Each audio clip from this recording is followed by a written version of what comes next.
This is the practice test for measurements, and we're working on problem number 1, which states 5.9 milligrams is equivalent to how many grams?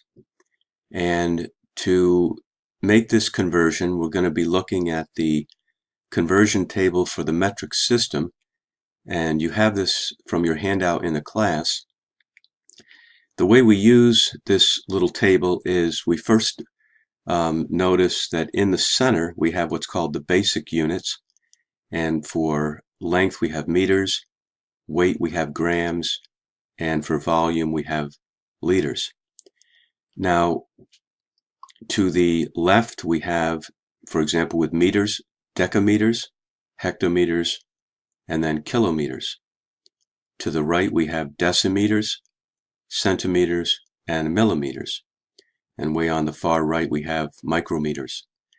And what we do is we find the unit that we've been given in the problem, and then we go to the unit we want to convert to, and that tells us the number of places we need to move the decimal point in the quantity given to us.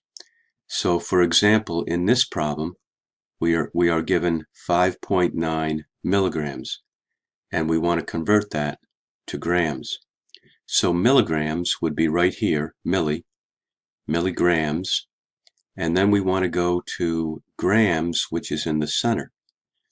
And that requires us to move 1, 2, 3 places to the left. Each of these measurements we count as one place. So to go from milli to grams, we move 1, 2, 3 places to the left, and that means we're going to move our decimal point 3 places to the left.